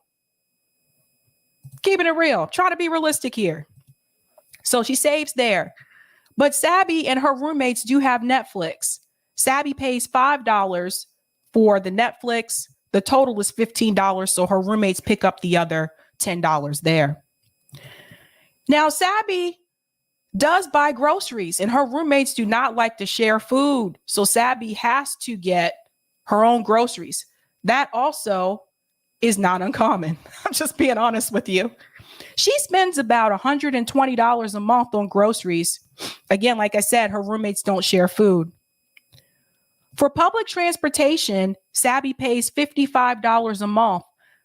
Her company pays for half, so that's why she only pays $55. Typically, an MBTA card, unlimited pass, costs way more than that, but a lot of the companies here will cover at least about half of that. So she only pays $55, and that comes out of her paycheck. But Sabby has student loans. So Sabby's student home payment is $330 a month.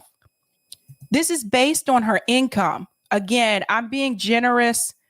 It could be higher than that, but that's roughly about, if I remember correctly, that's roughly about what it would be. Now, every now and then, Sabby likes to go out with her friends and eat, but for dining out, she's very tight with her money, so she's only paying $75, about $75 a month to go out to eat. Again, that is really not the norm. I'm trying to be nice. I'm trying to be nice. But since Sabby started this new job, they want her to wear business attire, which Sabby doesn't have that. She's a college student, broke kid, just graduated. So she has to go buy clothes for her work. She's spending about $125 a month doing that, needs business attire for work. By the way, that's on the low end. If you're buying dress clothes, if you have to get like slacks and things like that, that's actually on the low end. She's trying to be thrifty. For entertainment, she's spending about $60 a month. That's like going to the movies or if she goes bowling. Miscellaneous items, $50 a month. That includes things like feminine products, makeup, toilet paper, things like that. Car payment is $0. You know why? Sabby doesn't have a car because she can't afford one. Because she doesn't have a car, her car insurance is $0. So again, no car. Alcohol-related activities. This Sabby, well, anime Sabby, not this Sabby, but anime Sabby doesn't drink. So she spends no money on alcohol at all. Again, I'm trying to be nice here. Credit card is $0. You know why? Sabby doesn't have any credit cards. Now, this is pretty much, I would say pretty much as tight as you could get in Boston. Most people are not living this way. I'm just saying. Now, let's see what this is going to look like for her. Her total monthly expenses are $2,213. As you can see, most of the money goes to rent. Then student loans coming after that. Her monthly take home from her paycheck after taxes is $3,590. After monthly expenses, she's left with $1,377 a month. Again, this is assuming that nothing else goes wrong. This is assuming that there are no unexpected expenses that come up. Just keep that in mind. Her total yearly expenses are $26,556. Her take home, her yearly take home, again, is the $43,085. And after you subtract her total yearly expenses, she's left with $16,529 annually. Now, Sabby decides to take $10,000 of that and put it into a savings account. After her savings, she's left with $6,529. Here is something that is important for you to take in. Even with this, even with the budget this strict, it would still take her years to afford a down payment on a home in Massachusetts. If they buy a home, then they will also need to buy a car. So then she would have to pay a car payment and car insurance. But do you guys see what I'm trying to point out? This is someone here who's barely spending any money on their self. Most of the money is going to rent, going to student loans. And so they're able to put aside $10,000 for a savings account. This is not the norm. And even in this situation, it would still take her $10,000 a year. It would still take her years to put a down payment on a home in Eastern Massachusetts.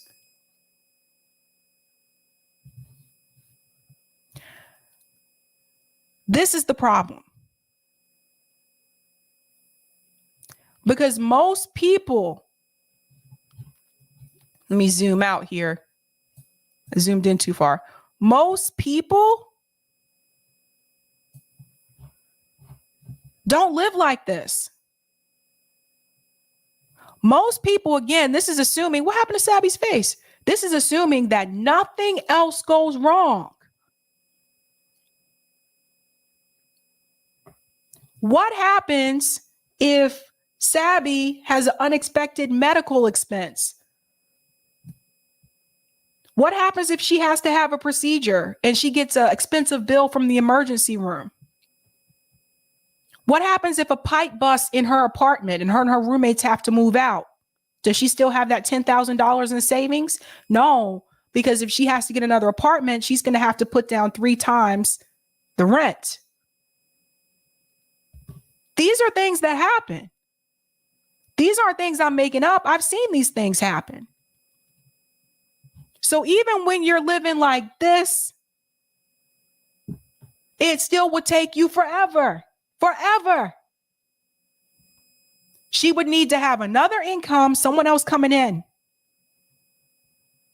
How's she going to get married? How's she going to have, can she afford a family?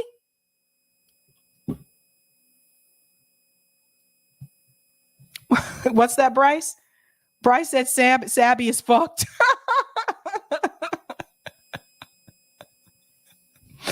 I'm just saying. What's that, Pat? Why do you need to buy a car if you have the house? Pat, have you seen the public transportation system? Once you leave the city, the orange line is shut down for 30 days. Part of the green line is shut down for 30 days. The commuter rail is not reliable. This is why I never got rid of my car. I know some people did. I kept my car because it was paid for, but I'm glad I didn't, because it's just, you can't rely on it. Isn't this sad? So this is why Sabby is a little not happy in this picture, because she's just kind of like, the fuck? This is assuming she has no vacations,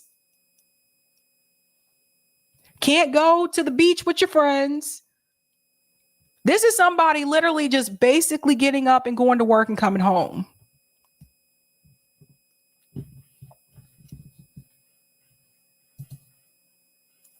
That's how they want you to live.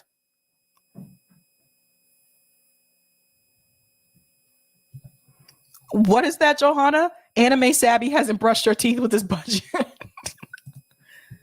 That's how they want you to live. And some of my students, they were minimalist. I had students that didn't have furniture, like in their, they just didn't want to spend more money. So I know people who have tried to do these extremes, and it's still hard. This is the problem, guys. What's that, Nom? Oh, I lost your name. Oh, there it goes. It looks really helpful.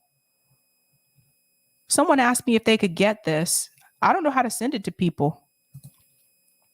Actually, if you email me, my email address is attached in the details tab. I can send it to you. Tailgater says, wake up. We need to flee this goddamn country. Yeah. By the way, the numbers that I gave you, I was being generous. The numbers in reference to the rent, the utilities. I was trying to be nice. I don't know. Oh, I just realized the time. I'm going to have to get ready for the call-in one pretty quick. Maha says, Sabby, please clip this segment so we can all share it. Okay. We could do that. Yeah. And by the way, this isn't me per se, but you want to talk about that salary that I was showing you there, that $55K per year? That's not uncommon for students. I worked at Boston University. That's not uncommon for students graduating from BU. Some of them graduating from master's program being offered $55,000. I'm not kidding. I that was my job. I saw that shit. Does Anime Sabby buy lotto tickets? She does not. She does not. Yeah, I mean, that's not a lot of money in Boston. But that's what they're offering. They're offering these kids graduating from Boston University, Northeastern University, and they're offering these kids these poverty wages to live in the city. They know you can't live off that. Come on. That's why I said cancel all of it. Oh, well. Eric, you want to pop on to do the rest of the comments? I'm going to take a quick break, and then I'm going to go to the call-in. So I just have to adjust the time on the call-in real quick. All right. Here we are. Hey, how's everybody doing? Let's see what we got going in the chat here. Lots of good comments out here. Yeah, Lucretia saying it isn't enough. Definitely. Let's look at some of these comments we have going back a ways. So we had this. Thanks for the super sticker, Sam. Terry calling on Biden to end the interest on those loans. Yes. Thanks for this sticker from Debs Mo. Thanks for the $5 super sticker. And also this from Debs Mo saying PPA loans were forgiven for so many rich people like Paul Pelosi with no explanation, but they can't forgive student loans. Yes, well put. We had Mr. JB Font in the chat saying lots of good chat comments like this. This is, okay. Let me see if I can do this one right. This is basically Ursula conning Ariel into a bad contract, and people saying, if you don't want the debt, don't sign the contract. They sound like they're on the side of the sea witch. Thank you for that, JB. We have Delthea Simmons. Thanks for this super chat. When my kid spilled milk, I didn't thank him for cleaning up his mess. Not going to thank Biden for dabbing up a little tiny bit of the massive mess he made by pulling student debt out of bankruptcy. Yeah, I mean, that's definitely the thing with all this, is that it doesn't matter how bad it gets, you're not going to be declaring bankruptcy, not the way Citibank Joe left things. We got another one here from Mr. JB Font saying, what about disabled people with student loan debt, people on fixed incomes? Some people become disabled after college. A very good point there from JB Font. And this super chat from Roger Meadows, and this is why Sabby looks pissed mad sister face. Thank you for that, Roger. Well put. Let's see what we had happening out here on the old rock fins. I wonder who's posted on the rock fins. Let's see. Oh, it's Mr. Roger Meadows. Thank you for this tip comment, Roger. Ain't it just like the Democrat Party to con you into eating a habanero and jalapenos and then only give you a quarter glass of H2O while their donors get fed the Great Lakes? Gen Z, drop out of college, study abroad for free if you're in high school. Same. Don't let them get you. You already learned from the mistakes of the millennial enlistment. Learn from this as well. Notice G.I. Joe on heavy YouTube rotation. Yeah, I mean, there is that whole point of they love you to be desperate, so you'll be ready to sign up for the old military. And I guess that'll be a thing until the robots take it all over. Let's see what else we got. Gamer asking, isn't the Collins show on Friday nights? Oh yeah, Collins coming. I gotta put that banner up. There we go. Collins show starting soon. Now you all know. And the link for the Collins show is up, and the pinned chat on the YouTube video. And once Sabby gets back, which will be very shortly, the show will jump over to Colin, and you'll be able to continue hanging out with Sabby there. And I think, Gamer, we are all going to get a double shot of Colin here. I think she'll probably do one tomorrow as well, tonight and tomorrow. Gotcha, Gamer. And Gamer had a very nice celebrated birthday the other day that I think he's still celebrating. At this paid chat, thank you from Aspen Fallen, calling this the moment of ASMR with Eric T. Red. And thanks for that. Thanks, Betsy. Let's see what else we got going on. Here we go, from Jay Burke. I still owe money to Ohio University, so they wouldn't release my transcript so I could complete my degree somewhere else. Yeah, basically holding it hostage on the sound of it. Let's see, other people saying Jay should get some legal advice about that. One day is enough. Of Colin, how can you have too much Colin with Sabby? Or maybe you're just talking about your birthday. I think you're talking about your birthday. So it's always a little bit tricky with chats. You can you can misread them without too much trouble. Now I want to. There was a very recent post by Matt Taibbi, which was kind of interesting, where he was talking about the Trump raid story, where he was saying, here, let me see if I can bring this up quickly here. There it comes. Let's show. Come on, load. That's not the right one. Where he was saying that there was all this hubbub about the Trump raid, and they were going to get him and all this stuff. And then all of a sudden, the story just kind of disappeared. Here we go. I found it. The great disappearing raid story. And he's saying that did that big news 2 weeks ago actually happen?